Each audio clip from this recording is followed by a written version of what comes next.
G S ടിയുടെ ഈ ഒരു റിവിഷൻ സീരീസ് കണ്ടുകൊണ്ടിരിക്കുന്നത് നിങ്ങൾക്ക് എല്ലാവർക്കും അറിയാം. നമ്മുടെ ഈ എൻറ്റയർ സീരീസ് സ്പോൺസർ ചെയ്തിരിക്കുന്നത് അൺഅക്കാഡമി ആണെന്ന്. അൺഅക്കാഡമി ഡിസംബർ 2021 എക്സാം എഴുതുന്ന നമ്മുടെ ഫൗണ്ടേഷൻ ആസ്പിറൻസിന് വേണ്ടിയിട്ട് ആരം എന്ന് പറഞ്ഞിട്ട് ഒരു പുതിയ കോംപ്രഹെൻസീവ് ബാച്ച് ലോഞ്ച് ചെയ്തിട്ടുണ്ട്. ലാസ്റ്റ് സെപ്റ്റംബർ 8 ബാച്ച് ലോഞ്ച് ചെയ്തത്. നിങ്ങൾക്ക് വേണമെങ്കിൽ ഈ ബാച്ച് ഇനിയും സബ്സ്ക്രൈബ് ചെയ്യാം. ഈ കോഴ്സ് അവർ ഡിസൈൻ ചെയ്തിരിക്കുന്നത് സെപ്റ്റംബറിൽ നമ്മുടെ നോർമൽ കോഴ്സ് ആയിരിക്കും. അതുപോലെ ഒക്ടോബറിൽ നമ്മുടെ RTP MTPയുടെ വർക്കിംഗ് ഔട്ട്, അതായത് നമ്മുടെ revision test papers, mock test പേപ്പേഴ്സിൻ്റെയൊക്കെ പ്രാക്ടീസ് കാണും. അതിനുശേഷം 1 day ക്യൂക്ക് റിവിഷൻ ബാച്ചുകൾ കാണും. എക്സാമിന് തൊട്ട് മുന്നേ ഉള്ള റിവിഷൻ ബാച്ചുകൾ കാണും. അങ്ങനെ നമ്മുടെ ഡിസംബർ അറ്റംപ്റ്റിന് വേണ്ടിയിട്ട് പെർഫെക്റ്റ് ആയിട്ടാണ് ഈ ഒരു കോഴ്സ് പ്രോപ്പറായിട്ട് ഡിസൈൻ ചെയ്തിരിക്കുന്നത്. പിന്നെ ഈ ക്ലാസ്സിൻ്റെ കാര്യം പറയുകയാണെങ്കിൽ ഇത് വളരെ ലൈവായിട്ടുള്ള ഇൻറ്ററാക്റ്റീവ് ക്ലാസ്സുകളായിരിക്കും. ഫ്യൂച്ചറിൽ നമുക്ക് വേണമെങ്കിൽ ഇതിൻ്റെ റെക്കോർഡിങ്സ് കാണാൻ പറ്റും. അതുപോലെ നമ്മുടെ ഡൗട്ടുകൾ ചോദിക്കാനുള്ള സെഷൻസ് ക്ലാസ്സിൻ്റെ ഏറ്റവും ലാസ്റ്റിലുണ്ടാവും. നമുക്ക് പ്രോപ്പറായിട്ട് PDF അപ്ഡേറ്റഡ് നോട്ട്സ് കിട്ടും. ഇങ്ങനെയുള്ള ഒരുപാട് ഗുണങ്ങൾ നിങ്ങൾ ഈ ഒരു പ്ലസ് സബ്സ്ക്രിപ്ഷൻ എടുക്കുകയാണെങ്കിൽ കിട്ടും. ഈ ഒരു സബ്സ്ക്രിപ്ഷൻ്റെ റേറ്റും കാര്യങ്ങളും അതിൻ്റെ പ്രൈസ് ഡീറ്റെയിൽസൊക്കെ ഞാനിപ്പോൾ സ്ക്രീനിൽ കൊടുത്തിരിക്കാം. CAയുടെ എല്ലാ കോഴ്സുകൾക്കും, ഫൗണ്ടേഷൻ്റെയും ഇൻ്റർമീഡിയറ്റിൻ്റെയും ഫൈനലിൻ്റെയും ഒക്കെ കോഴ്സുകളുടെ പ്രൈസ് വളരെ പെട്ടെന്ന് തന്നെ ഈ വരുന്ന നിയർ ഫ്യൂച്ചറിൽ തന്നെ പ്രൈസ് ഇൻക്രീസ് ചെയ്യുകയാണ്. അപ്പോൾ നിങ്ങൾ സബ്സ്ക്രൈബ് ചെയ്യുന്നുണ്ടെങ്കിൽ ഇന്ന് തന്നെ ചെയ്യുക. സാഗർ 45 എന്ന് പറഞ്ഞ കോഡ് യൂസ് ചെയ്യുകയാണെങ്കിൽ നിങ്ങൾക്ക് എക്സ്ട്രാ വീണ്ടും 10% ഡിസ്കൗണ്ട് കൂടി കിട്ടും. ഓക്കെ, അപ്പോൾ ഇത്രയേ ഉള്ളൂ. അപ്പോൾ നിങ്ങൾക്ക് ഈ അൺഅക്കാഡമിയിലെ ക്ലാസ്സുകൾ നല്ലതായിട്ട് തോന്നുകയാണെങ്കിൽ സബ്സ്ക്രൈബ് ചെയ്യുക. ഇല്ലെങ്കിൽ നിങ്ങളുടെ വൈസ് ആയിട്ടുള്ളൊരു തീരുമാനം നിങ്ങൾ തന്നെ ഡിസൈഡ് ചെയ്തെടുക്കുക. ഓക്കെ, നമുക്കിനി നമ്മുടെ GSTയുടെ സീരീസ് കണ്ടിന്യൂ ചെയ്യാം.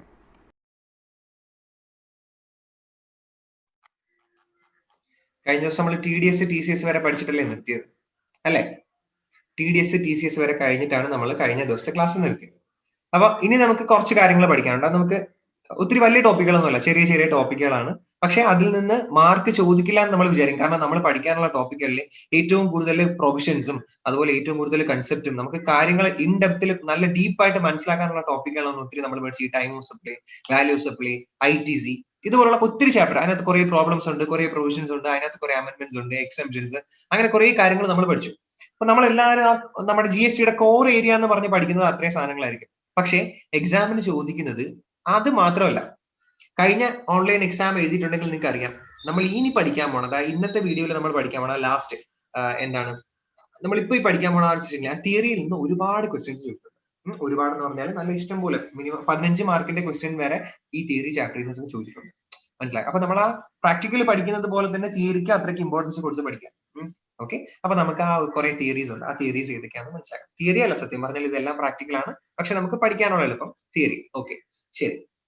ഓക്കെ, ഫസ്റ്റ് ഹെഡിങ് തന്നെ കൊടുത്തിരിക്കുന്നത് person required to pay GST pay ചെയ്യാനായിട്ട് നമ്മൾ റിക്വയർമെന്റ് ഉള്ള ആൾക്കാർ ആരെയാണ്? അതായത് ആരൊക്കെയാണ് GST പേ ചെയ്യേണ്ടത്?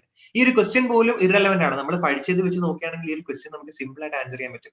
ആരാണ് GST പേ ചെയ്യാനായിട്ട് ലയബിൾ ആയിട്ടുള്ളത്? അതായത് റിക്വയർഡ് ടു പേ ആരൊക്കെയാണ്? അതായത് നമ്മുടെ ആൾക്കാരുടെ കയ്യിൽ നിന്ന് GST കളക്ട് ചെയ്യുന്ന ഡീലേഴ്സ്, അല്ലെ ഔട്ട്പുട്ട് ടാക്സ് ലയബിലിറ്റി ഉള്ള ആൾക്കാർ, റിവേഴ്സ് ചാർജ് മെക്കാനിസത്തിൽ ടാക്സ് പേ ഉണ്ടെങ്കിൽ അവര്, അതുപോലെ നമ്മുടെ ഇ-കൊമേഴ്സ് ഓപ്പറേറ്റർ, TCS കളക്ട് ചെയ്യുന്ന ഇ-കൊമേഴ്സ് ഓപ്പറേറ്റർ, അതുപോലെ TDS കളക്ട് ചെയ്യുന്ന ആൾക്കാർ. TDS കളക്ട് ചെയ്യുന്ന ആരാന്നറിയാലോ? ഗവൺമെന്റിന്റെ തന്നെ സ്ഥാപനങ്ങൾ, മറക്കരുത്. ഓക്കെ, സത്യം പറഞ്ഞാൽ ഇത്രയും പേര് മാത്രമല്ലേ ഉള്ളൂ GST അടയ്ക്കുന്നത്. ബാക്കിയുള്ളവരെല്ലാം കളക്ട് ചെയ്യുന്നല്ലേ ഉള്ളൂ. കളക്ട് ചെയ്താലും പേയ്മെന്റ് ചെയ്യുന്ന ഇത്രയും പേരാണ്. നമ്മൾ പറഞ്ഞാൽ GST അടയ്ക്കേണ്ട എല്ലാ ആൾക്കാരും ഇതിൽ തന്നെ പെടും, അല്ലെ? കൺസ്യൂമേഴ്സിന്റെ നിന്ന് കളക്ട് ചെയ്തിട്ട് ടാക്സ് പേ ചെയ്യുന്ന ആൾക്കാരുടെ കാര്യമാണ് ഫസ്റ്റ് ലൈൻ പറഞ്ഞത്. ഓക്കെ, രണ്ടാമത്തെ എന്താണ്? കൺസ്യൂമേഴ്സ് തന്നെ, അതായത് സാധനം മേടിക്കുന്ന റെസിപ്പിയന്റ് തന്നെ ടാക്സ് പേ ചെയ്യേണ്ട കുറെ സിറ്റുവേഷൻസ് വരും. റിവേഴ്സ് ചാർജ് മെക്കാനിസം, അല്ലെ? ആ റിവേഴ്സ് ചാർജ് മെക്കാനിസം പറ്റിയിട്ടാണ് രണ്ടാമത് പറഞ്ഞത്. ഓക്കെ, സത്യം പറഞ്ഞാൽ ഈ രണ്ട് ടാക്സ് സിസ്റ്റം മാത്രമേ ഉള്ളൂ GSTയിൽ. അത് കൂടാണ്ട് TCS ഉം TDS ഉം കളക്ട് ചെയ്യും, അല്ലെ? TCS ഉം TDS ഉം അതിന്റെ പെർസെന്റേജ് എത്രയാന്നൊക്കെ ഓർത്ത് വെക്കുക. ആ TCS ഉം TDS ഉം കളക്ട് ചെയ്യുന്ന ആൾക്കാർ ഒരു പോയിന്റ് എപ്പോഴും ഓർത്ത് വെച്ചേക്കുക. ടാക്സ് കളക്ട് ചെയ്യാൻ അധികാരമുള്ളത് ആര് മാത്രമേ ഉള്ളൂ? ഗവൺമെന്റിന് മാത്രമേ ടാക്സ് ഡിഡക്ട് ചെയ്യാൻ അധികാരമുള്ളൂ. കളക്ട് ചെയ്യാനല്ല, ടാക്സ് ഡിഡക്ട് ചെയ്യാൻ. അപ്പൊ TDS എപ്പോഴും ഗവൺമെന്റുമായിട്ട് റിലേറ്റ് ചെയ്തിരിക്കുന്നതാണെന്ന് നന്നായിട്ട് മനസ്സിലാക്കി. ഓക്കെ അല്ലേ? ഇനി നമ്മുടെ GST പോർട്ടലിൽ നമ്മൾ രജിസ്ട്രേഷൻ ഒക്കെ എടുത്തു കഴിഞ്ഞാൽ, അവിടെ അക്കൗണ്ട് ഒക്കെ ഓപ്പൺ ആയി കഴിഞ്ഞാൽ നമ്മൾ ഓരോ പ്രാവശ്യവും റിട്ടേൺസ് സബ്മിറ്റ് ചെയ്യേണ്ടി വരും.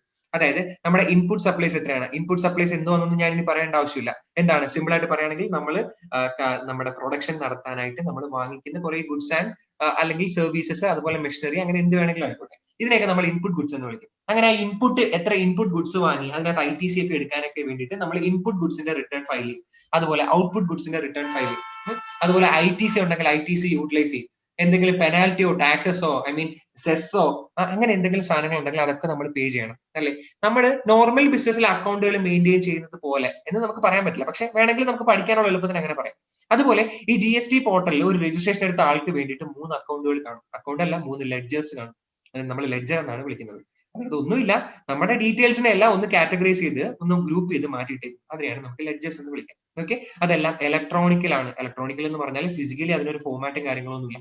ഇത് ഇലക്ട്രോണിക്കലി വെർച്വലി നമ്മുടെ അക്കൗണ്ട്, അതായത് GST പോർട്ടൽ രജിസ്ട്രേഷൻ എടുത്തു കഴിഞ്ഞാൽ നമ്മൾ മെയിൻറ്റെയിൻ ചെയ്യേണ്ട കാര്യങ്ങളാണ് എന്ത്, ഈ ഇലക്ട്രോണിക് ലെഡ്ജേഴ്സ് നമ്മൾ ഈ പഠിക്കാൻ പോകുന്നത്. അത് 3 എണ്ണമാണ്, നിങ്ങൾക്ക് അറിയാം. കഴിഞ്ഞ ക്വസ്റ്റ്യനും ഈ കഴിഞ്ഞ എക്സാമിനേഷനും ഈ ഒരു പാർട്ടിൽ നിന്ന് ക്വസ്റ്റ്യൻ വന്നു. ഏതൊക്കെയാണ്?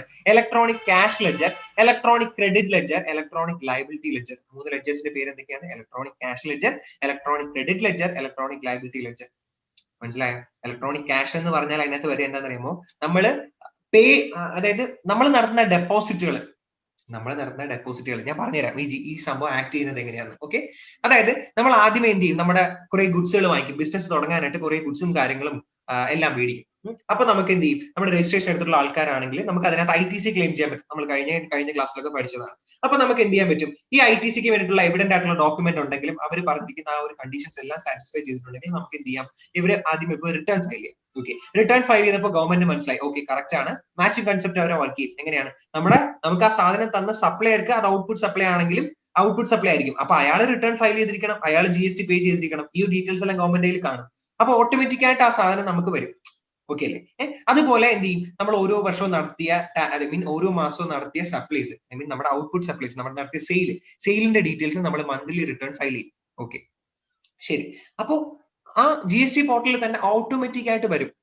നമ്മൾ നടത്തിയ നമ്മുടെ ആ റിട്ടേൺസിന്റെ ആ ഒരു ഡീറ്റെയിൽസ് ഒക്കെ വെച്ചിട്ട് എന്ത് ചെയ്യും, നിങ്ങൾ ഈ പ്രാവശ്യം അടയ്ക്കേണ്ട ടാക്സ്, ഈ പ്രാവശ്യം നിങ്ങൾ പേ ചെയ്യേണ്ട ടാക്സ് ഇത്രയാണ് എന്ന് വരും. ഓക്കെ, ഈ വർഷം നിങ്ങൾക്ക് എലിജിബിൾ ആയിട്ടുള്ള ക്രെഡിറ്റ് ഇത്രയാണ്. അതിനെപ്പറ്റി നമ്മൾ കഴിഞ്ഞ ക്ലാസ്സിൽ ഡിസ്കസ് ചെയ്ത ഇല്ല, യൂട്ടിലൈസേഷൻ ഓഫ് ITC പറഞ്ഞപ്പോൾ തന്നെ പറഞ്ഞു ഇലക്ട്രോണിക് ക്രെഡിറ്റ് ലെഡ്ജർ എന്താണ്. അപ്പോൾ ഈ പ്രാവശ്യം നിങ്ങൾക്ക് എലിജിബിൾ ആയിട്ടുള്ള ക്രെഡിറ്റ് എത്രയാണെന്നുള്ളത് എവിടെ വന്ന് കിടക്കും, ഇലക്ട്രോണിക് ക്രെഡിറ്റ് ലെഡ്ജറിൽ വന്ന് കിടക്കും. ശരി. ഇനി നമ്മൾ ഈ വർഷം എന്തെങ്കിലും ഒരു ലയബിലിറ്റീസ് പേ ചെയ്യാനുണ്ട്, അതായത് ടാക്സ് പേ ചെയ്യാനുണ്ട്, സെസ് പേ ചെയ്യാനുണ്ട്, എന്തെങ്കിലും പെനാൽറ്റീസ് ഉണ്ട്, ഇൻട്രസ്റ്റ് ഉണ്ട്, ഇങ്ങനെ നമ്മൾ എന്ത് പേ ചെയ്യാനുണ്ടെങ്കിലും അത് എവിടെ വന്ന് കിടക്കും, ഇലക്ട്രോണിക് ലയബിലിറ്റി ലെഡ്ജർ. കാരണം അത് നമ്മുടെ ലയബിലിറ്റി അല്ലേ. ശരി, അത് ലയബിലിറ്റി ലെഡ്ജറിൽ വന്ന് കിടക്കും. അപ്പൊ ഇലക്ട്രോണിക് ക്യാഷ് ലെഡ്ജർ എന്താ, നമ്മൾ പേയ്മെന്റ് നടത്തണ്ടേ, നമുക്ക് അഡ്വാൻസ് ആയിട്ട് വേണമെങ്കിൽ പേയ്മെന്റ് നടത്താം. അല്ലെങ്കിൽ അതായത് നമ്മൾ ഒരു 10,000 അല്ലെങ്കിൽ 20,000 റുപ്പീസ് എന്ത് ചെയ്യാം, അഡ്വാൻസ് ആയിട്ട് പേയ്മെന്റ് നടത്തുകയാണെങ്കിൽ അത് നമുക്ക് ഓൺലൈൻ ത്രൂ നടത്താം.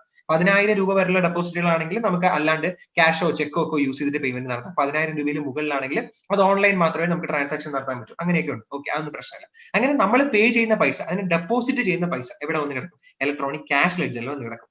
ഓക്കെ അല്ലേ? മനസ്സിലായോ? അത് എന്തിനു വേണ്ടിയിട്ടാണ് നമ്മൾ ഡെപ്പോസിറ്റ് ചെയ്യുന്നത്, ടാക്സ് പേ ചെയ്യാൻ, ഇൻട്രസ്റ്റ് പേ ചെയ്യാൻ, പെനാൽറ്റീസ് ഉണ്ടെങ്കിൽ പേ ചെയ്യാൻ, അതുപോലെ എന്തെങ്കിലും അതർ എക്സ്പെൻസുകൾ, വേറെ ഏതെങ്കിലും എമൗണ്ടുകൾ നമ്മൾ പേ ചെയ്യാനുണ്ടെങ്കിൽ അതൊക്കെ പേ ചെയ്യാനായിട്ട് ആണ് എന്ത് ചെയ്യുന്നത്, ഈ ഇലക്ട്രോണിക് ക്യാഷ് ലെഡ്ജറിലെ എമൗണ്ട് വന്ന് കിടക്കുന്നത്. മനസ്സിലായോ? അപ്പൊ നോക്കി, ഈ ഇലക്ട്രോണിക് ക്യാഷ് ലെഡ്ജറിൽ വന്ന് കിടക്കുന്ന എമൗണ്ട് യൂസ് ചെയ്ത് നമുക്ക് എന്തൊക്കെ ചെയ്യാൻ പറ്റും, ടാക്സുകൾ പേ ചെയ്യാം, ഓക്കെ, ഇൻട്രസ്റ്റ് പേ ചെയ്യാം, പെനാൽറ്റികൾ പേ ചെയ്യാം, അതുപോലെ വേറെ എന്തെങ്കിലും നമ്മൾ അടയ്ക്കേണ്ട എന്തെങ്കിലും ഫീസുകൾ ഉണ്ടെങ്കിൽ ആ ഫീസും പേ ചെയ്യാം. ഓക്കെ അല്ലേ? അപ്പൊ നമ്മൾ ഡെപ്പോസിറ്റ് ചെയ്യുന്ന പൈസ യൂസ് ചെയ്തിട്ട് നമുക്ക് എന്ത് ചെയ്യാം, ഇത്രയും പേയ്മെന്റുകൾ നടത്താൻ പറ്റും. ശരി, അങ്ങനെയാണെങ്കിൽ ഇലക്ട്രോണിക് ക്രെഡിറ്റ് ലെഡ്ജർ എന്തായിരിക്കും? ഇലക്ട്രോണിക് ക്രെഡിറ്റ് ലെഡ്ജർ എന്ന് പറഞ്ഞാൽ നമ്മൾ സെൽഫ് അസസ് ചെയ്ത് ഫയൽ ചെയ്യുന്ന റിട്ടേണിന്റെ ബേസിൽ അവര് നമ്മുടെ എലിജിബിലിറ്റിയും കാര്യങ്ങളും എല്ലാം നോക്കിയിട്ട് നമുക്ക് എലിജിബിൾ ആയിട്ടുള്ള ക്രെഡിറ്റിന്റെ ഡീറ്റെയിൽസ് എവിടെ വന്ന് കിടക്കും, ഈ ഇലക്ട്രോണിക് ക്രെഡിറ്റ് ലെഡ്ജറിൽ വന്ന് കിടക്കും. ഓക്കെ അല്ലേ? നമ്മുടെ റിട്ടേൺ ആണ് ഇതിന്റെ മെയിൻ കാര്യം. അതുപോലെ മാച്ചിങ് കൺസെപ്റ്റ് അവിടെ വർക്ക് ആവും. കാരണം നമ്മൾ ചുമ്മാ സാധനം വാങ്ങിയെന്ന് പറഞ്ഞിട്ട് കാര്യമില്ല. നമ്മൾ വാങ്ങിയെന്ന് പറഞ്ഞെങ്കിൽ എന്ത് ചെയ്യണം, നമ്മൾ വാങ്ങിയ സപ്ലയർ അവിടെ എന്ത് ചെയ്തിരിക്കണം, ആ റിട്ടേൺ ഫയൽ ചെയ്തിട്ട് അയാളുടെ ഔട്ട്പുട്ട് ടാക്സ് ആയിട്ട് ഔട്ട്പുട്ട് സപ്ലൈ ആയിട്ട് റിട്ടേൺ ഫയൽ ചെയ്യുമ്പോൾ അത് ഓട്ടോമാറ്റിക് ആയിട്ട് ഇവിടെ നമ്മുടെ ക്രെഡിറ്റ് ലെഡ്ജറിൽ ഓട്ടോമാറ്റിക് ആയിട്ട് വരും. മനസ്സിലായി? അപ്പൊ ആ ഒരു കൺസെപ്റ്റ് ഒക്കെ വർക്ക് ചെയ്തെല്ലാം ഓക്കെ ആണെങ്കിൽ നമുക്ക് പേ ചെയ്യാനുള്ള, അതായത് നമുക്ക് യൂട്ടിലൈസ് ചെയ്യാൻ പറ്റുന്ന ITC എമൗണ്ട് എവിടെ വന്ന് കിടക്കും, നമ്മുടെ ഇലക്ട്രോണിക് ക്യാഷ് ലെഡ്ജറിൽ വന്ന് കിടക്കും, ഇലക്ട്രോണിക് ക്രെഡിറ്റ് ലെഡ്ജറിൽ വന്ന് കിടക്കും. ഓക്കെ, അത് നമുക്ക് എങ്ങനെയൊക്കെ യൂട്ടിലൈസ് ചെയ്യാം, നമ്മുടെ ഔട്ട്പുട്ട് ടാക്സ് ലയബിലിറ്റിയിൽ നിന്ന് യൂട്ടിലൈസ് ചെയ്യാം. ഔട്ട്പുട്ട് ടാക്സ് ലയബിലിറ്റി എത്രയാണോ അതിൽ നിന്ന് കുറയ്ക്കാം. അതിനെ പറ്റിയുള്ള കണക്കുകൾ നമ്മൾ ചെയ്യും. അതുപോലെ ഇലക്ട്രോണിക് ലയബിലിറ്റി ലെറ്റേഴ്സ്, അതായത് GST ഇനത്തിൽ നമ്മൾ എത്രയാണോ പേ ചെയ്യാനുള്ളത് അതിന്റെ എല്ലാ റെക്കോർഡ്സും കാര്യങ്ങളും എല്ലാം എവിടെ വന്ന് കിടക്കും, ഇലക്ട്രോണിക് ലയബിലിറ്റി ലെഡ്ജറിൽ വന്ന് കിടക്കും. അതായത് നമ്മുടെ ഔട്ട്പുട്ട് ടാക്സ് ലയബിലിറ്റി എവിടെ വന്ന് കിടക്കും, ഇലക്ട്രോണിക് ക്രെഡിറ്റ് ലെഡ്ജറിൽ വന്ന് കിടക്കും. ലയബിലിറ്റി ലെഡ്ജറിൽ വന്ന് കിടക്കും. അപ്പൊ ഈ 3 ലെഡ്ജേഴ്സ് ഇമ്പോർട്ടന്റ് ആണെന്ന് ഞാൻ വീണ്ടും പറയാണ്. കാരണം എക്സാമിന് തിയറി ക്വസ്റ്റ്യൻ ആയിട്ട് ചോദിക്കാൻ ചാൻസ് ഉണ്ട്. ഈ ടേബിൾ പഠിച്ചു വെക്കാം. ഈ ടേബിൾ 2 or 3 പാരഗ്രാഫ് ആയിട്ട് എഴുതി വെച്ചാൽ മാത്രം. ഓക്കെ, അപ്പൊ ഇലക്ട്രോണിക് ലെഡ്ജേഴ്സ് നന്നായിട്ട് മനസ്സിലാക്കാം. 3 ലെഡ്ജേഴ്സ് ആണ് ഉള്ളത്. സിമ്പിൾ അല്ലെ? ക്യാഷ്, ലയബിലിറ്റി, ക്രെഡിറ്റ്, അങ്ങനെ 3 ലെഡ്ജേഴ്സ് ആണ് നമുക്ക് ഇലക്ട്രോണിക് ലെഡ്ജേഴ്സ് ആയിട്ട് പഠിക്കാനുള്ളത്. ശരി, ഇവിടെ ഞാൻ പറഞ്ഞില്ലേ ടാക്സ് അടയ്ക്കണം, അത് നമുക്കറിയാം. GST ആണ്, എത്ര പെർസെന്റേജ് ആണെന്നുള്ള കാര്യങ്ങളൊക്കെ ഓക്കെ സമ്മതിച്ചു. ഇൻട്രസ്റ്റ് അടയ്ക്കണം, അതെന്ത് ഇൻട്രസ്റ്റ്? പെനാൽറ്റി അടയ്ക്കണം, അതെന്ത് പെനാൽറ്റി? അതിനെ പറ്റിയിട്ടും നമ്മൾ പഠിച്ചില്ലല്ലോ. അപ്പൊ നമുക്ക് ഇൻട്രസ്റ്റിനെയും പെനാൽറ്റിയെ പറ്റിയിട്ട് പഠിക്കണം അല്ലെ? നമുക്കൊരു കാര്യം ചെയ്യാം, ആദ്യം ഇൻട്രസ്റ്റിനെ പറ്റിയിട്ട് പഠിക്കാം. Okay, interest on late fees of tax by tax payers. അതായത് ടാക്സ് അടയ്ക്കേണ്ട ആൾക്കാർ ടാക്സ് അടയ്ക്കാൻ ലേറ്റ് ആയി പോയി കഴിഞ്ഞാൽ അവർ ഇൻട്രസ്റ്റ് കൂടി ചേർത്തിട്ട് പേ ചെയ്യേണ്ടി വരും. ഒന്നുകൂടെ പറഞ്ഞേ, ടാക്സ് അടയ്ക്കേണ്ട ആൾക്കാർ, അതായത് ടാക്സ് പേയേഴ്സ് ടാക്സ് അടച്ചില്ലെങ്കിൽ ആ ടാക്സിന് മുകളിൽ എന്ത് പേ ചെയ്യേണ്ടി വരും? ഇൻട്രസ്റ്റ് കൂടി പേ ചെയ്യേണ്ടി വരും. അതിനെ പറ്റിയിട്ടാണ് നമ്മൾ പഠിക്കാൻ പോകുന്നത്.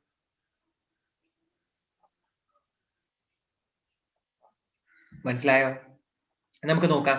അതായത് നമ്മൾ അടയ്ക്കാനുള്ള ടാക്സ് ഇതുവരെ അടച്ചിട്ടില്ല, നമ്മൾ ഡിലേ ആയിപ്പോയി. അങ്ങനെയാണെങ്കിൽ 18% പെർ ആനം എന്ത് ചെയ്യും? GST ചാർജ് ചെയ്യും. 18% പെർ ആനം, ഒരു വർഷത്തേക്ക് 18%, ഒരു വർഷത്തേക്ക് 18%.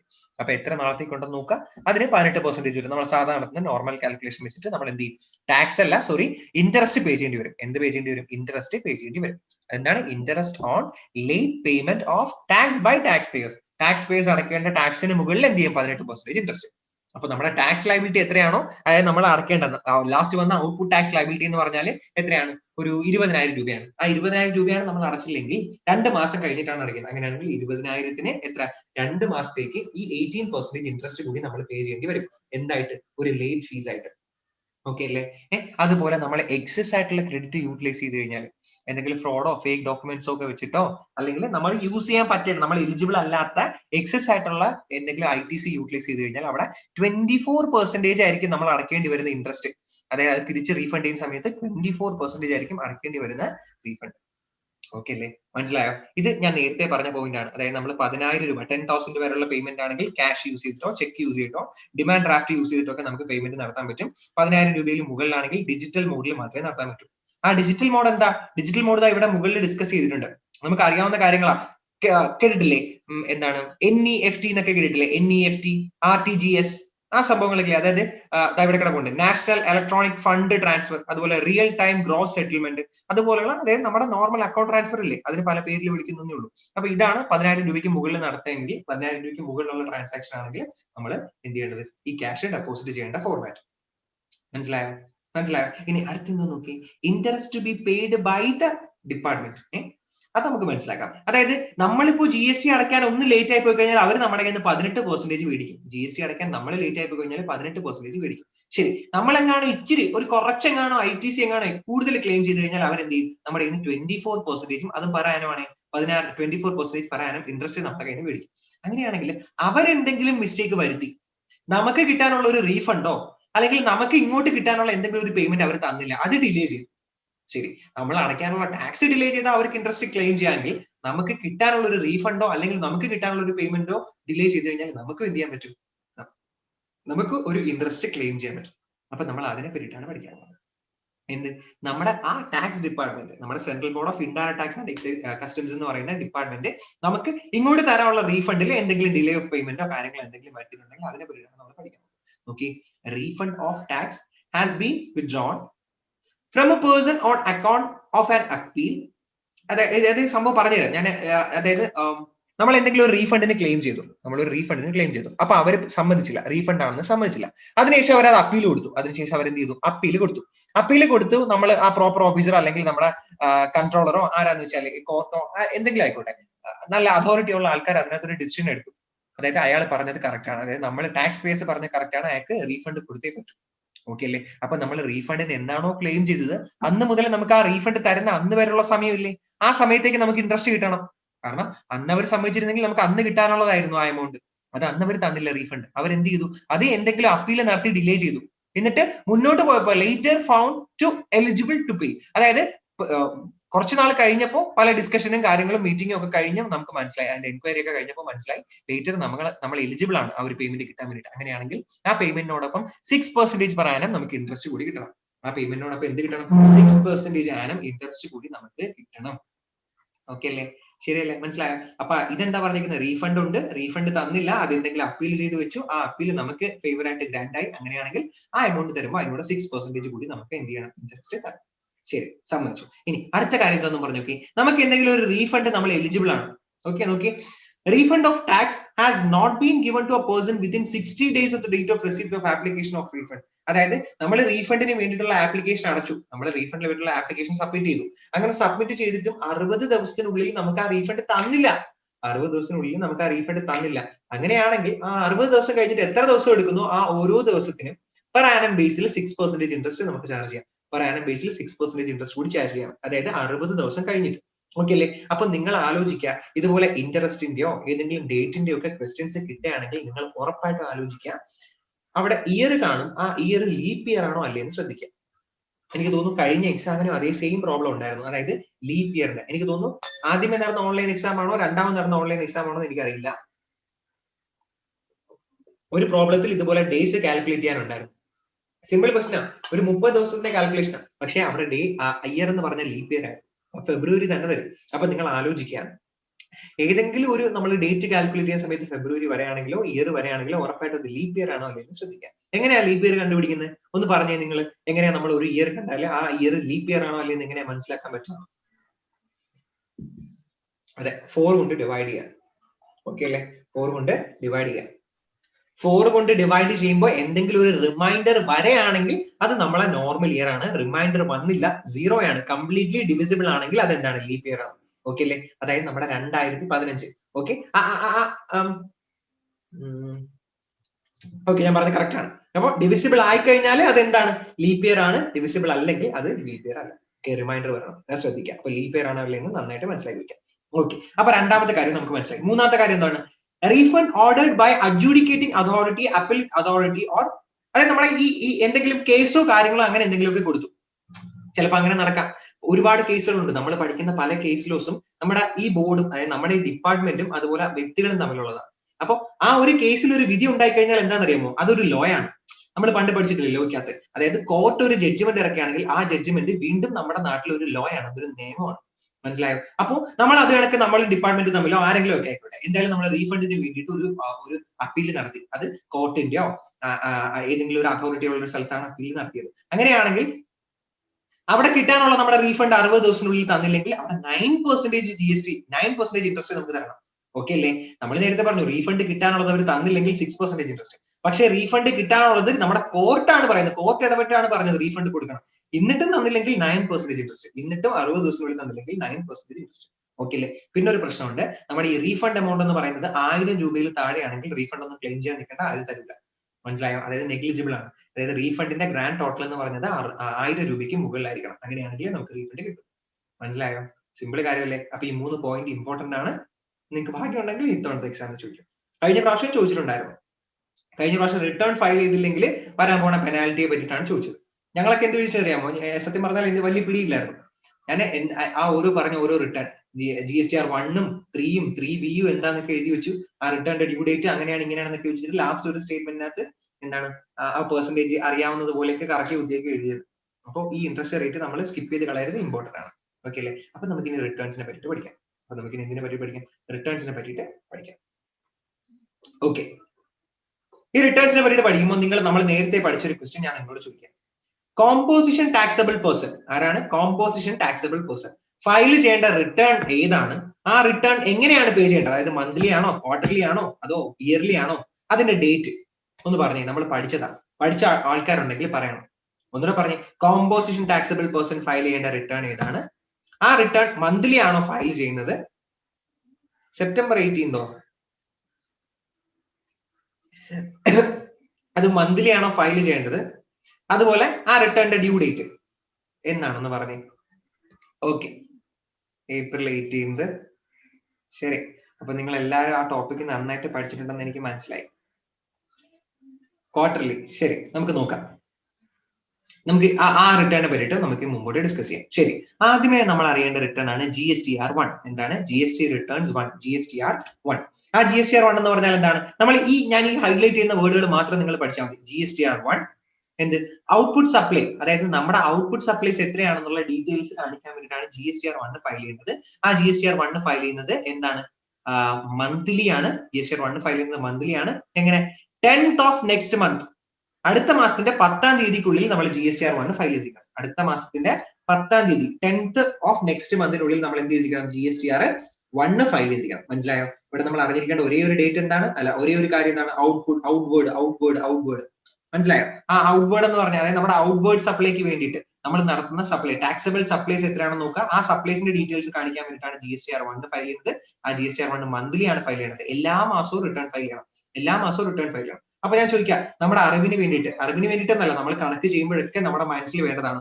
ഒരു നോർമൽ ടാക്സബിൾ പേഴ്സൺ ഒരു വർഷം 25 റിട്ടേൺസ് ഫയൽ ചെയ്യേണ്ടി വരും. എത്ര റിട്ടേൺസ് ഫയൽ ചെയ്യേണ്ടി വരും? 25 റിട്ടേൺസ്. അതായത് അവന്റെ ഇൻപുട്ട് സപ്ലൈസിന് വേണ്ടിയിട്ടും ഔട്ട്പുട്ട് സപ്ലൈസിന് വേണ്ടിയിട്ട് റിട്ടേൺസ് ഫയൽ ചെയ്യേണ്ടി വരും. ഒരു മാസം 2 റിട്ടേൺ വെച്ചിട്ട്. അങ്ങനെയാണെങ്കിൽ 24 റിട്ടേൺ ഫയൽ ചെയ്യും. പിന്നെ അത് കൂടാതെ ആനുവൽ റിട്ടേൺ കൂടി ഫയൽ ചെയ്യണം. അത് കൂടാതെ എന്ത് കൂടെ ഫയൽ ചെയ്യണം? ആനുവൽ റിട്ടേൺ കൂടി ഫയൽ ചെയ്യണം. മനസ്സിലായോ? ആനുവൽ റിട്ടേൺ കൂടി ഫയൽ ചെയ്യണം. ഓക്കെ, നമുക്ക് നോക്കാം. നോർമലി ഉള്ള കാര്യമാണ് ഞാൻ പറഞ്ഞത്. ശരി, ഇനി അയാൾക്ക് ഒരു ITC ഉണ്ടെങ്കിലോ, അതായത് നമ്മുടെ ഇൻപുട്ട് സർവീസുകൾ, ഇൻപുട്ട് സപ്ലൈസ് എന്തെങ്കിലും ഉണ്ടെങ്കിൽ നമ്മൾ GSTR 2 ഫയൽ ചെയ്യണം. അതും മന്ത്ലി ആണ് ഫയൽ ചെയ്യേണ്ടത്. അതിന്റെ ഡേറ്റ് എന്ന് പറഞ്ഞാൽ 15th of next month, അടുത്ത മാസത്തിന്റെ 15ാം തീയതി. ഓക്കെ, അടുത്ത GSTR 3. സത്യം പറഞ്ഞാൽ ഈ GSTR 3 ഇമ്പോർട്ടന്റ് അല്ല. GSTR 3 എന്ന് പറഞ്ഞാൽ ഇമ്പോർട്ടന്റ് അല്ല, കാരണം GSTR 3 ഇപ്പൊ ഇല്ല. GSTR 3ക്ക് പകരം നമ്മൾ ഉപയോഗിക്കുന്നതാണ് GSTR 3B. എന്താണ് GSTR 3B? അതായത് നമ്മുടെ മന്ത്ലി റിട്ടേൺ എല്ലാ മാസവും നമ്മൾ ഫയൽ ചെയ്യേണ്ട നമ്മുടെ ഇൻപുട്ട് സപ്ലൈസിന്റെ ഔട്ട്പുട്ട് സപ്ലൈസിന്റെ എല്ലാത്തിന്റെയും കൂടെ ഫൈനലൈസ് ചെയ്തിട്ടുള്ള ഡീറ്റെയിൽസ് ഇല്ലേ? അതായത് ഈ 3യുടെ പർപ്പസ് എന്താണ്? മന്ത്ലി റിട്ടേൺ ആണ്. നമ്മൾ മന്ത്ലി ഫയൽ ചെയ്യണം. എന്തിനു വേണ്ടിയിട്ട്? നമ്മുടെ എല്ലാ ഔട്ട്പുട്ട് ഇൻപുട്ട്, അതായത് ഔട്ട്വേർഡ് ഇൻപുട്ട് സപ്ലൈസിന്റെ എല്ലാ കാര്യങ്ങളും കൂടെ ഫൈനലൈസ് ചെയ്യുന്ന റിട്ടേൺ ആണ് എന്ന് പറയുന്നത് GSTR 3. ആ 3ക്ക് പകരം 3 ഭയങ്കര കോംപ്ലിക്കേറ്റഡ് ആണ്. അതുകൊണ്ട് പല പ്രൊവിഷൻസും നമ്മൾ എടുത്ത് മാറ്റിയത് കൊണ്ട് 3 എടുത്ത് മാറ്റിയിട്ട് 3ക്ക് പകരം 3B കൊണ്ടുവന്നു. അത് കുറച്ചും കൂടെ സിംപ്ലിഫൈഡ് ആയിട്ടുള്ള റിട്ടേൺസ് ആണ്. ഓക്കെ, ആ ഒരു സ്റ്റേറ്റ്മെന്റ് കൊണ്ടുവന്നു. അത് ഇതേ സെയിം തന്നെ, 3 പോലെ തന്നെ. മന്ത്ലി ആണ് 20 ദിവസം. മന്ത്ലി ആണ്. നെക്സ്റ്റ് 20 ദിവസത്തിനുള്ളിൽ നമ്മൾ 3 ഫയൽ ചെയ്യണം. അപ്പൊ ഞാൻ ചോദിക്കട്ടെ, ഇത് 3B ഫയൽ ചെയ്യേണ്ട ഡേറ്റ് മാത്രമല്ല, ടാക്സ് പേ ചെയ്യേണ്ട ഡേറ്റും കൂടിയാണ്. എന്ത്? അടുത്ത മാസത്തിന്റെ 20ാം തീയതി, അടുത്ത മാസത്തിന്റെ 20ാം തീയതി, അടുത്ത മാസത്തിന്റെ 20ാം തീയതി. കാരണം GSTR 3B ഫയൽ ചെയ്യുമ്പോഴാണ് നമ്മുടെ ഇൻപുട്ട് സപ്ലൈസും ഔട്ട്വേർഡ് സപ്ലൈസും എല്ലാം കൂടെ ഫൈനലൈസ് ചെയ്തിട്ട് നമ്മൾ ഒരു റിട്ടേൺ ഫയൽ ചെയ്യും. ആ ഫയൽ ചെയ്യുന്ന റിട്ടേണിനോടൊപ്പം നമ്മൾ ടാക്സ് എമൗണ്ട് കൂടി പേ ചെയ്യണം. ആ ഫയൽ ചെയ്യുന്ന റിട്ടേണിനോടൊപ്പം ടാക്സ് എമൗണ്ട് കൂടി പേ ചെയ്യണം. അപ്പൊ MCQ ചോദിക്കും, ടാക്സ് അടക്കേണ്ടത് എന്താണെന്ന് ചോദിച്ചു കഴിഞ്ഞാൽ 3Bയോടൊപ്പം എല്ലാ മന്ത്ലിയും അടക്കണം, നെക്സ്റ്റ് 20th ഡേക്കുള്ളിൽ അടക്കണം. അടുത്തയാണ് GSTR 4. അടുത്തയാണെന്ന് പറയുന്നത് GSTR 4. ഇവിടെ എഴുതിയിരിക്കുന്ന കോമ്പൗണ്ടിങ് ടാക്സബിൾ പേഴ്സൺ. കോമ്പൗണ്ടിങ് എന്ന് പറഞ്ഞാൽ എന്തോ? പലിശക്കാരനാണോ? ഇരട്ടിച്ച് പോകും. കോമ്പൗണ്ടിങ് ടാക്സബിൾ പേഴ്സൺ അല്ല. അത് നമ്മുടെ എന്താണ്? കോമ്പോസിഷൻ ടാക്സബിൾ പേഴ്സൺ ആണ്. ഓക്കെ, അത് എറർ ആണ്, മാറ്റുക. ഓക്കെ, കോമ്പോസിഷൻ ടാക്സബിൾ പേഴ്സൺ അത് ക്വാർട്ടർലി ആണ്. അതെന്താണ്? ക്വാർട്ടർലി ആണ്. Okay, 18th of the next quarter. നിങ്ങൾ പറഞ്ഞതെല്ലാം കറക്റ്റ് ആണ്. ക്വാർട്ടർ ആണ് 18th of the next quarter. സംശയമില്ലല്ലോ, അതാണ് നമ്മൾ നേരത്തെ പഠിച്ചത്. ശരി, അടുത്ത non resident taxable person making taxable supplies. Non resident taxable person. Okay, നമ്മുടെ നോൺ റെസിഡന്റ് ടാക്സബിൾ പേഴ്സൺ എന്ന് വിചാരിച്ചാൽ ആ നോൺ റെസിഡന്റ് ടാക്സബിൾ പേഴ്സന്റെ സാധനം എന്താണ്? GSTR 5. അതും എന്താണ്? മന്ത്ലി ആണ്. അതെങ്ങനെ? ഈ നോൺ റെസിഡന്റ് ടാക്സബിൾ പേഴ്സന്റെ കാര്യം പറയുകയാണെങ്കിൽ അയാൾ എന്നും ഇന്ത്യയിൽ ഇല്ല. അയാൾ നോൺ റെസിഡന്റ് പേഴ്സൺ ആണ്. വല്ലപ്പോഴും ഒക്കെ ഇന്ത്യയിൽ വരും. അപ്പോൾ അവരെടുക്കുന്ന രജിസ്ട്രേഷൻ എടുക്കേണ്ടി വന്നാൽ അത് ടെമ്പററി ആണ്. അത് എന്താണ്? ടെമ്പററി ആണ്. ടെമ്പററി ആയിട്ടാണ് രജിസ്ട്രേഷൻ എടുക്കുക. ഓക്കെ, അപ്പൊ നമ്മൾ അയാളുടെ GSTR 5 ഫയൽ ചെയ്യേണ്ട ലാസ്റ്റ് ഡേറ്റ് എന്ന് പറഞ്ഞാൽ ഒന്നെങ്കിൽ ആ എക്സ്പയറി ഡേറ്റ് കഴിയുന്നതിന് 7 ദിവസം മുന്നേ, അല്ലെങ്കിൽ സമയം ഉണ്ടെങ്കിൽ അടുത്ത മാസത്തിന്റെ 20ാം തീയതി. മനസ്സിലായോ? അതായത് ഒരാളുടെ എന്താണ് നമ്മുടെ ഈ നോൺ റെസിഡന്റ് ടാക്സബിൾ പേഴ്സൺ ആയിട്ട് അയാളുടെ രജിസ്ട്രേഷൻ എടുത്തിട്ട് അതിന്റെ ഡ്യൂ ഡേറ്റ്, അതിന്റെ ആ രജിസ്ട്രേഷൻ അവസാനിക്കുന്ന ഡേറ്റ് എന്ന് പറഞ്ഞാൽ January 5 ആണ്. January 5. ഓക്കെ, അപ്പൊ ഡിസംബറിന്റെ റിട്ടേൺ അയാൾ എന്ന് ഫയൽ ചെയ്യണം? ഡിസംബറിന്റെ റിട്ടേൺ ഫയൽ ചെയ്യുമ്പോൾ നമ്മൾ നോക്കേണ്ടത് എന്താണ്? ഡിസംബറിന്റെ റിട്ടേൺ നോർമലി ഫയൽ ചെയ്യേണ്ടത് ഫെബ്രുവരിയിലാണ്. ഡിസംബർ കഴിഞ്ഞ് ജാനുവരിയിലാണ്. ജാനുവരിയുടെ 20 ദിവസം നമ്മൾ നോക്കും. Okay, January 20. പക്ഷെ January 20 വരെ അയാൾ എന്തല്ല? നോൺ റെസിഡന്റ് ടാക്സബിൾ പേഴ്സൺ അല്ല, ഫോറിൻ ടാക്സബിൾ പേഴ്സൺ അല്ല. അപ്പൊ നമ്മൾ നോക്കണം, ആ രജിസ്ട്രേഷൻ അവസാനിക്കുന്ന എന്നാ? January 5 അവസാനിക്കും. അതിനേക്കാളും 5 ദിവസം മുന്നേ, 7 ദിവസം മുന്നേ നമ്മൾ എന്ത് ചെയ്യണം? റിട്ടേൺസ് ഫയൽ ചെയ്തിരിക്കണം. ഓക്കെ അല്ലേ? അപ്പൊ January 5 തീരുമെങ്കിൽ നമ്മൾ കറക്റ്റ് ആയിട്ട് പറയുകയാണെങ്കിൽ December 29 റിട്ടേൺ ഫയൽ ചെയ്തിരിക്കണം. ഓക്കെ അല്ലേ? അവിടെയും നിങ്ങൾ ഡേറ്റ് കാൽക്കുലേറ്റ് ചെയ്യുന്ന സമയത്ത് നമ്മുടെ നാഷണൽ ഹോളിഡേയ്സ് ഇല്ലേ? Independence day, republic day, Gandhi Jayanti, പിന്നെ ഏത് ഓർമ്മ കൂടെ ഉണ്ട്. ഈ നാഷണൽ ഹോളിഡേയ്സ് ഒക്കെ ഉണ്ടെങ്കിൽ അത് നമുക്ക് ലീവ് ചെയ്യാം. ഓക്കെ, അതുപോലെ ഞായറാഴ്ചകൾ ഉണ്ടെങ്കിൽ ഞായറാഴ്ച നമുക്ക് ലീവ് ചെയ്യാം. മനസ്സിലായോ? ഈ ഡേറ്റുകളൊക്കെ കാൽക്കുലേറ്റ് ചെയ്യുന്ന സമയത്ത്, ഈ റിട്ടേണിന്റെ ഡേറ്റ്. ഓക്കെ, അത് നന്നായിട്ട് മനസ്സിലാക്കി വെച്ചിരിക്കാം. ഓക്കെ, ഇനി 6ാമത്തതാണ് എന്ത്? Input service distributor. അവര് മന്ത്ലി ആണ് 13 ദിവസം. അവര് മന്ത്ലി ആണ് നെക്സ്റ്റ് മന്തിന്റെ 30th ഡേ. ഓക്കെ അല്ലേ? സംശയമില്ലല്ലോ. ഇനി നമ്മുടെ TDS കളക്ട് ചെയ്യുന്ന ആൾക്കാർ ആരാണ്? TDS കളക്ട് ചെയ്യുന്ന ആൾക്കാർ, അവർക്ക് മന്ത്ലി ആണ്, അതും 10th ഡേ. ഇനി TCS കളക്ട് ചെയ്യുന്ന ആൾക്കാർ, നമ്മുടെ ഇ-കൊമേഴ്സ് ഓപ്പറേറ്റർ, അവര് മന്ത്ലി ആണ് 10th ഡേ. ഇനി എല്ലാവരും ഫയൽ ചെയ്യേണ്ട സാധനം, ഈ നമ്മുടെ ഈ TDSും TCSും കളക്ട് ചെയ്യുന്നതും അതുപോലെ നോൺ റെസിഡന്റ് ടാക്സബിൾ പേഴ്സണും അല്ലാത്ത നമ്മുടെ ബാക്കിയുള്ള എല്ലാ നോർമൽ ടാക്സ് പേയേഴ്സ്, ഇത് കോമ്പോസിഷൻ ടാക്സബിൾ പേഴ്സൺ ആയാലും, റിവേഴ്സ് ചാർജ് മെക്കാനിസത്തിൽ ടാക്സ് പേ ചെയ്യുന്ന ആൾക്കാരും, ഫോർവേഡ് മെക്കാനിസത്തിൽ ടാക്സ് പേ ചെയ്യുന്ന ആൾക്കാരും, സപ്ലൈ ഗുഡ്സ് ആയാലും സപ്ലൈ സർവീസ് ആയാലും എന്ത് തന്നെ ആയാലും ഫയൽ ചെയ്യേണ്ട റിട്ടേൺ ആണ് ആനുവൽ റിട്ടേൺ. ആ പേരിൽ തന്നെ ഉണ്ട് ആനുവൽ റിട്ടേൺ എന്ന് പറഞ്ഞാൽ വർഷം തോറും ഫയൽ ചെയ്യേണ്ട റിട്ടേൺ. അതായത് ഒരു വർഷത്തിന്റെ എല്ലാ ഇൻപുട്ട് സപ്ലൈസും എല്ലാ ഔട്ട്പുട്ട് സപ്ലൈസും എല്ലാ ഡീറ്റെയിൽസും ഉള്ളതാണ് എന്ന് പറയുന്ന ആനുവൽ റിട്ടേൺ. അത് എന്ത്? നെക്സ്റ്റ് ഫിനാൻഷ്യൽ ഇയറിന്റെ December 31 മുന്നേ ഫയൽ ചെയ്തിരിക്കണം. നെക്സ്റ്റ് ഫിനാൻഷ്യൽ ഇയറിന്റെ December 31 മുന്നേ ഫയൽ ചെയ്തിരിക്കണം. മനസ്സിലായോ? അതായത് കറക്റ്റ് ആയിട്ട് പറയുകയാണെങ്കിൽ കഴിഞ്ഞ ഫിനാൻഷ്യൽ ഇയറിലെ, അതായത് 2020-21 എന്ന് പറയുന്ന ഫിനാൻഷ്യൽ ഇയറിലെ അത് എന്ന് തീർന്നു? നമ്മുടെ മാർച്ച് 31 തീർന്നു. ആ വർഷത്തെ ആനുവൽ റിട്ടേൺ ഫയൽ ചെയ്യേണ്ട ഡേറ്റ് എന്താണ്? ഈ 2021 ഡിസംബർ 31 വരെ ഉണ്ട്. 2021 ഡിസംബർ 31 വരെ ഉണ്ട്. മനസ്സിലായോ? ആനുവൽ റിട്ടേൺ ഫയൽ ചെയ്യേണ്ടാത്ത ആൾക്കാരൊക്കെയാ? നമ്മൾ ഈ എല്ലാവരും ഫയൽ ചെയ്യണം, പക്ഷെ ഓക്കെ എല്ലാവരും ഫയൽ ചെയ്യണമെന്ന് പഠിച്ചാൽ മതി, അങ്ങനെ പഠിക്കണ്ട. ഓക്കെ, എല്ലാ ആൾക്കാരും ഫയൽ ചെയ്യേണ്ട സാധനമാണ് ഈ ആനുവൽ റിട്ടേൺ. രജിസ്ട്രേഷൻ ആർക്കൊക്കെ എല്ലാ വർഷവും രജിസ്ട്രേഷൻ ആർക്കൊക്കെ ഉണ്ടോ അവരെല്ലാവരും ഫയൽ ചെയ്യേണ്ട സാധനമാണ് ആനുവൽ. ഓക്കെ, അത് മനസ്സിലാക്കി വെച്ചേക്കാം. ഇനി അടുത്തതാണ് ഫൈനൽ റിട്ടേൺ. ഈ എക്സാമിന് ചോദിച്ചതാ ഫൈനൽ റിട്ടേൺ, അതായത് ഇപ്പൊ ലാസ്റ്റ് നടന്ന ഓൺലൈൻ എക്സാമിന് ചോദിച്ച സാധനമാണ് ഈ ഫൈനൽ റിട്ടേൺ. അപ്പൊ നോക്കി, റിട്ടേണിന്റെ ചാപ്റ്ററിൽ തന്നെ എത്ര ക്വസ്റ്റ്യൻസ് ചോദിച്ചത്? MCQs ഒക്കെ നമുക്ക് കൂടുതൽ കൺഫ്യൂഷൻ ഉണ്ടാക്കുന്ന ടോപ്പിക്കാണ് റിട്ടേൺസ്. അപ്പൊ റിട്ടേൺസിൽ നിന്നൊക്കെ ഒരുപാട് ക്വസ്റ്റ്യൻസ് ചോദിക്കാറുണ്ട്. നോക്കി, ഈ ഫൈനൽ റിട്ടേൺ ടാക്സ് ചെയ്യേണ്ടത് പേ ചെയ്യേണ്ടതെന്ന് പറഞ്ഞാൽ എല്ലാ ആൾക്കാരും, അതായത് നമ്മൾ GST രജിസ്റ്റേർഡ് പേഴ്സൺ ആണ്, പക്ഷെ നമ്മൾ ബിസിനസ് ഡിസ്കണ്ടിന്യൂ ചെയ്യാണ്, അല്ലെങ്കിൽ GST രജിസ്ട്രേഷൻ ഇനി എനിക്ക് വേണ്ട, ഞാൻ നടത്താൻ പോണ സപ്ലൈസ് മൊത്തം എക്സംപ്റ്റഡ് സപ്ലൈസ് ആണ്, അങ്ങനെയൊക്കെ ഗവൺമെന്റ് നോട്ടിഫൈ ചെയ്തു. മനസ്സിലായി? അപ്പൊ നമ്മൾ ഐസ്ക്രീം ആണ് സപ്ലൈ ചെയ്യുന്നത്. ഓക്കെ, ഐസ്ക്രീമിന്റെ കാര്യം നമ്മൾ പറഞ്ഞു, നമുക്ക് ഒരു തരത്തിലുള്ള എക്സംഷൻസ് കാര്യങ്ങളൊന്നും കിട്ടും. അപ്പൊ നമ്മൾ രജിസ്ട്രേഷൻ ഒക്കെ എടുത്തോണ്ടിരിക്കാം. പെട്ടെന്ന് ഗവൺമെന്റ് പറഞ്ഞു ഇനി മുതലുള്ള കാലത്തിൽ ഐസ്ക്രീമിന് GST ഇല്ല. അപ്പൊ നമ്മൾ രജിസ്ട്രേഷൻ എടുക്കേണ്ട ആവശ്യമുണ്ടോ? ഇല്ല. മനസ്സിലായി? അപ്പൊ നമുക്ക് വേണമെങ്കിൽ രജിസ്ട്രേഷൻ ക്യാൻസൽ ചെയ്യാം. അങ്ങനെ ക്യാൻസൽ ചെയ്യുന്ന സമയത്തോ, അല്ലെങ്കിൽ ഞാൻ എന്റെ ബിസിനസ് മാറി നിർത്തി, ഇനി ഇത് നടത്തിക്കൊണ്ടുപോയി എന്നെ കൊണ്ട് പറ്റില്ല, ബിസിനസ് ഡിസ്കണ്ടിന്യൂ ചെയ്യാം, ആ സമയത്തോ നമ്മൾ ഫയൽ ചെയ്യേണ്ട സാധനമാണ് ഫൈനൽ റിട്ടേൺ. അതായത് ലാസ്റ്റ് നമ്മുടെ രജിസ്ട്രേഷൻ ക്യാൻസൽ ചെയ്യുന്നതിന് മുന്നേ. നോക്കി, എപ്പോഴാണ് ഫയൽ ചെയ്യേണ്ടത്? Once when registration is cancelled or surrendered. നമ്മൾ രജിസ്ട്രേഷൻ വേണ്ടാന്ന് വെക്കുന്നു അല്ലെങ്കിൽ ക്യാൻസൽ ചെയ്യുന്നു, ആ സമയത്താണ് എന്ത് ചെയ്യേണ്ടത്? ഫൈനൽ റിട്ടേൺ ഫയൽ ചെയ്യേണ്ടത്. ഈ എക്സാമിന് ചോദിച്ചതാണ്. അത് എപ്പോഴാണ് ഫയൽ ചെയ്യേണ്ടത്? Within 3 months of the date of cancellation. Cancellation കഴിഞ്ഞിട്ട് 3 മാസത്തിന് ശേഷം, അതിനുള്ളിൽ, വിത്തിൻ 3 months. അതായത് ക്യാൻസൽ ചെയ്ത് കഴിഞ്ഞിട്ട് 3 മാസം. നമ്മൾ ജാനുവരി 1 തീരുകയാണെങ്കിൽ ജാനുവരിയും ഫെബ്രുവരിയും മാർച്ച്, ആ മാർച്ച് 31 മുന്നേ നമ്മൾ ഫയൽ ചെയ്തിരിക്കണം. മാർച്ച് 31 മുന്നേ ഫയൽ ചെയ്തിരിക്കണം. മനസ്സിലായോ? ഇനി അടുത്ത GSTR 11 ഫയൽ ചെയ്യേണ്ടത് UIN ഉള്ളത്. UIN എന്ന് പറഞ്ഞു കഴിഞ്ഞാൽ ഉള്ളത് ആർക്കാണെന്നറിയാമോ? നമ്മുടെ ഈ ഫോറിൻ ഡിപ്ലോമാറ്റിക് മിഷൻസ് ഒക്കെ ഇല്ലേ, അങ്ങനെയുള്ള ആൾക്കാർക്കൊക്കെയാണ് ഈ UIN, യൂണിക് ഐഡന്റിഫിക്കേഷൻ നമ്പർ കൊടുക്കുക. അപ്പൊ അങ്ങനെയുള്ള ആൾക്കാർ, അവർ സത്യം പറഞ്ഞാൽ ഈ GST രജിസ്ട്രേഷൻ എടുക്കുന്നത് അവരുടെ റീഫണ്ടുകൾ ക്ലെയിം ചെയ്യാൻ എടുക്കാനാണ്. അപ്പൊ നമ്മൾ എന്താ പറഞ്ഞ ലാസ്റ്റ് UIN, അതായത് ഈ ഫോറിൻ ഡിപ്ലോമാറ്റിക് മിഷൻ അതുപോലുള്ള ആൾക്കാരൊക്കെയാണ് ഈ UIN ടെമ്പററി രജിസ്ട്രേഷൻ എടുക്കുന്നത്. അവരെന്തിനു വേണ്ടിയിട്ടാണ്? അവർ റീഫണ്ട് ക്ലെയിം ചെയ്യാൻ വേണ്ടിയിട്ടാണ് രജിസ്ട്രേഷൻ എടുക്കുന്നത്. കാരണം അവർ നമ്മുടെ നോർമലി ഈ സിസ്റ്റത്തിലാണ് വർക്ക് ചെയ്യുന്നതെങ്കിലും അവർ നമ്മുടെ നാടിനെ ഹെൽപ്പ് ചെയ്യാൻ വേണ്ടിയിട്ട് വന്ന ആൾക്കാരാണ്, അല്ലെങ്കിൽ നാട്ടിലുള്ള ഫോറിനേഴ്സിനെ ഹെൽപ്പ് ചെയ്യാൻ വേണ്ടിയിട്ട് വന്ന ആൾക്കാരൊക്കെ ആയിരിക്കും. അപ്പൊ അവരുടെ മേൽ ഇമ്പോസ് ചെയ്യുന്ന GSTകളെല്ലാം നമ്മൾ ലാസ്റ്റ് റീഫണ്ട് കൊടുക്കും. അതുകൊണ്ട് അവരോട് രജിസ്ട്രേഷൻ എടുക്കാനും നിങ്ങളുടെ ഡീറ്റെയിൽസ് എല്ലാം തരാണെങ്കിൽ ഞങ്ങൾ റീഫണ്ട് തരാമെന്ന് പറയും. അപ്പൊ അങ്ങനെയുള്ള ആൾക്കാർക്കാണ് UIN ഉള്ളത്. അപ്പൊ അവരുടെ GST റിട്ടേൺ അതാ GST റിട്ടേൺ 11, അതായത് GSTR 11. ഓക്കെ, അത് ഫയൽ ചെയ്യേണ്ടത് 28th അതായത് അടുത്ത മാസത്തിന്റെ 28. ഓക്കെ, 28. മനസ്സിലായോ? അപ്പൊ ഇത് കറക്റ്റ് ഓർഡറിലാണ് കിടക്കുന്നത്. നോക്കി, 1 ഉണ്ട്, 2 ഉണ്ട്, 3 കഴിഞ്ഞ് 3B ഉണ്ട്, 4, 5, 6, 7, 8, 9, 11 എന്ന് പറഞ്ഞാൽ ഒന്നുമില്ല. അതായത് ഈ UIN ഉള്ള ആൾക്കാരില്ലേ, UIN എന്ന് പറഞ്ഞാൽ യൂണിക് ഐഡന്റിഫിക്കേഷൻ നമ്പർ, നമ്മുടെ രജിസ്ട്രേഷൻ എടുത്ത ആൾക്കാർ തന്നെയാണ്. പക്ഷെ അത് എല്ലാവർക്കും കൊടുക്കുന്ന സംഭവമല്ല. നമ്മുടെ ഈ ഈ ഫോറിൻ എംബസികളൊക്കെ ഇല്ലേ നമ്മുടെ നാട്ടിലും, അതായത് ഇന്ത്യൻ എംബസി ലോകത്തുള്ള എല്ലാ രാജ്യങ്ങളിലും ഉണ്ട്. നിങ്ങൾ PK സിനിമ കണ്ടിട്ടില്ലേ? PK സിനിമ, ഈ PK സിനിമയിൽ കണ്ടിട്ടില്ലേ പാകിസ്ഥാൻ എംബസിയിലാണ് അവൻ വർക്ക് ചെയ്യുന്നതെന്ന് പറയുന്നത്? അതുപോലെ നമ്മുടെ ഇന്ത്യൻ എംബസി, ഇന്ത്യയായിട്ട് ടൈപ്പ് ഉള്ള ഇന്ത്യയുടെ ആൾക്കാർ എന്താണ് ജോലി ചെയ്യുന്ന സ്ഥലങ്ങളിലെല്ലാം ഇന്ത്യൻ എംബസി കാണും, അവിടുത്തെ ആൾക്കാരുടെ സുരക്ഷിതത്വത്തിന് വേണ്ടിയിട്ട്. അപ്പൊ അതുപോലെ നമ്മുടെ നാട്ടിലും കാണും ഈ ഫോറിൻ എംബസികൾ. അപ്പൊ ഇവർക്കൊക്കെ വേണ്ടിയിട്ടാണ് UIN കൊടുക്കുന്നത്. മനസ്സിലായോ? അപ്പൊ അവരുടെ മുകളിൽ നമ്മൾ GST ഒന്നും ക്ലെയിം ചെയ്യില്ല. അവർക്ക് വേണമെങ്കിൽ ഈ റിട്ടേൺ, അതായത് അവരുടെ ഈ റീഫണ്ട് ക്ലെയിം ചെയ്തെടുക്കാൻ പറ്റും. ഇൻപുട്ട് സപ്ലൈസിന് വേണ്ടിയിട്ടും ഇൻവേർട്ട് സപ്ലൈസ് കിട്ടിയിട്ടുണ്ടെങ്കിൽ അതിന്റെയൊക്കെ കാര്യങ്ങളൊക്കെ റിട്ടേൺ ക്ലെയിം ചെയ്യാം. അതിന് വേണ്ടിയിട്ടാണ് അവർ രജിസ്ട്രേഷൻ എടുക്കുന്നത്. മനസ്സിലായോ? അപ്പൊ ഈ GSTR 11 ഈ UIN കിട്ടിയ ആൾക്കാർക്ക് മെയിൻ ആയിട്ട് പറയുകയാണെങ്കിൽ നമ്മുടെ ഈ എന്താണ് ഞാൻ ഈ പറഞ്ഞ ഈ ഫോറിൻ എംബസിയുടെ കാര്യം ആലോചിച്ചാൽ മതി. അവർ ഫയൽ ചെയ്യുന്നത് മന്ത്ലി ആണ്, അത് നെക്സ്റ്റ് മന്ത്. ഓക്കെ അല്ലേ? അപ്പൊ ഇതിങ്ങനെ ഡിസ്കസ് ചെയ്ത് പോകാൻ വളരെ എളുപ്പമാണ്. പക്ഷെ നമുക്കിത് ഓർമ്മയിൽ ഇരിക്കണം. ആ ഓർമ്മയിൽ ഇരിക്കാൻ വേണ്ടിയിട്ട് നമുക്ക് എന്ത് ചെയ്യാം, 1, 2, 3 പ്രാവശ്യം റിവൈസ് ചെയ്യേണ്ടി വരും. എങ്ങനെയാണ് റിവൈസ് ചെയ്യേണ്ടത്? 1, 2, 3 കഴിഞ്ഞ് 3 കഴിഞ്ഞ് 3B ഉണ്ട്, പിന്നെ 4, 5, 6, 7, 8, 9, 10, 11. അപ്പൊ 12 പേരുണ്ട്. ഈ 12 പേരുടെ ഓർഡർ അങ്ങ് പഠിച്ചു വെച്ചാൽ പോരെ? 12 പേരുടെ ഓർഡർ, നമുക്ക് ആ 12 പേരുടെ ഓർഡർ അങ്ങ് പഠിച്ചു വെക്കാം സിമ്പിൾ ആയിട്ട്. ഓക്കെ, ഈ 12 പേരുടെ ഓർഡർ, ഒന്നാരാണ്? Outward supplies. 1 outward supplies. Okay, 2 inward supplies. GSTR 3 എടാ 3 എന്ന് പറഞ്ഞാൽ നമ്മൾ മന്ത്ലി ഫയൽ ചെയ്യേണ്ട റിട്ടേൺ ആണ്. അതായത് നമ്മുടെ ഇൻപുട്ടും ഔട്ട്പുട്ടും ഒക്കെ നമ്മൾ നോക്കൂലേ? അതായത് ഇൻപുട്ട് സപ്ലൈസ് നോക്കും, ഔട്ട്പുട്ട് സപ്ലൈസ് നോക്കും. അത് കഴിഞ്ഞിട്ട് ITC അവൈൽ ഉണ്ടെങ്കിൽ ITC അവൈൽ ചെയ്തിട്ട് ലാസ്റ്റ് നമ്മൾ പേയ്മെന്റ് നടത്തൂലേ? ആ പേയ്മെന്റ് നടത്തുന്നത് ഈ GSTR 3 ആയിരുന്നു. പക്ഷെ 3 ഇപ്പൊ ഇല്ല. 3ക്ക് പകരമാണ് 3B കൊണ്ടുവന്നിരിക്കുന്നത്. കാരണം 3 എന്ന് പറയുന്നത് ഒരു വലിയ റിട്ടേൺ ആണ്.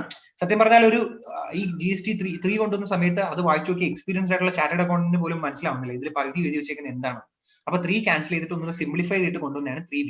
മനസ്സിലായി? അതായത് നമ്മുടെ മന്ത്ലി റിട്ടേൺ ഈ ഇൻപുട്ട് അതായത് ഇൻവേർഡ് സപ്ലൈസും ഔട്ട്വേർഡ് സപ്ലൈസും എല്ലാം കൂടെ ഫൈനലൈസ് ചെയ്തിട്ട് നമ്മൾ ടാക്സ് പേ ചെയ്യുന്ന റിട്ടേൺ ആണ് എന്ന് പറയുന്നത് ഈ 3B. മനസ്സിലായോ? അപ്പൊ നമുക്ക് ഓർഡർ പഠിക്കാം. ഓർഡർ കൂടെ പഠിച്ചിട്ട് നമുക്ക് ഈ ഫസ്റ്റ് സെഷൻ അവസാനിപ്പിക്കാം. എന്താ ഓർഡർ എന്ന് പറഞ്ഞാൽ ഔട്ട്വേർഡ് സപ്ലൈസ്, ഇൻവേർഡ് സപ്ലൈസ്, പിന്നെ അടുത്ത എന്താണ് ഔട്ട്വേർഡ് ഇൻവേർഡും കൂടെ ഉള്ള ടാക്സ് പേ ചെയ്യുന്ന സപ്ലൈ. മനസ്സിലായോ? അതായത് ഔട്ട്വേർഡ് ഉണ്ട്, അത് കഴിഞ്ഞ് ഇൻവേർഡ് ഉണ്ട്, അത് കഴിഞ്ഞ് ഔട്ട്വേർഡും ഇൻവേർഡും എല്ലാം ചേർത്ത് നമ്മൾ ഫൈനലൈസ് ചെയ്തിട്ട് ടാക്സ് പേ ചെയ്യില്ലേ, അതാണ് 3. ഓക്കെ, അത് തന്നെയാണ് 3B. അതാണ് 3, അത് തന്നെയാണ് 3B. ഓക്കെ, 4 എന്ന് പറഞ്ഞാൽ നമ്മുടെ composition taxable person, 5 non resident taxable person, 6 input service distributor. അടുത്ത TDS കളക്ട് ചെയ്യുന്ന ആൾക്കാർ ഏത് 7 TDS കളക്ട് ചെയ്യുന്ന ആൾക്കാരാണ് 7. ഓക്കെ, അടുത്ത 8 എന്ന് പറഞ്ഞാൽ നമ്മുടെ ഇ-കൊമേഴ്സ് ഓപ്പറേറ്റർ TCS കളക്ട് ചെയ്യുന്ന ആൾക്കാർ.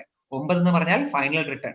9 എന്ന് പറഞ്ഞാൽ നമ്മുടെ ആനുവൽ റിട്ടേൺ. ഫൈനൽ അല്ല, 9 എന്ന് പറഞ്ഞാൽ ആനുവൽ റിട്ടേൺ. 9 എന്ന് പറഞ്ഞാൽ ആനുവൽ റിട്ടേൺ. 10 final return. 10 എന്ന് പറഞ്ഞാൽ എന്താ? 1 2 3 4 5 6 7 8 9 10. 10 ആണ് നമ്മൾ 10 വിരലാണ് നമ്മുടെ കയ്യിലുള്ളത് അല്ലെ. അപ്പൊ എല്ലാം അവസാനിപ്പിക്കുന്ന വിരലാണ് 10ാമത്തെ വിരൽ. ആ 10ാമത്തെ വിരൽ എന്ന് പറഞ്ഞാൽ ഫൈനൽ റിട്ടേൺ. 10ാമത്തെ വിരൽ എന്ന് പറഞ്ഞാൽ ഫൈനൽ റിട്ടേൺ. 11 പറഞ്ഞാൽ നമ്മുടെ നോർമൽ ആൾക്കാർക്ക് വേണ്ടിയിട്ടൊന്നുമല്ല, UAE എന്നുള്ള ആൾക്കാർക്ക് ഈ സാധനങ്ങളൊക്കെ ക്ലെയിം ചെയ്യാൻ പറ്റും. ഓക്കെ അല്ലെ. അപ്പൊ ഈ ഓർഡർ പഠിച്ചു വെക്കുക. എന്ത് നമ്മൾ ഈ പറഞ്ഞ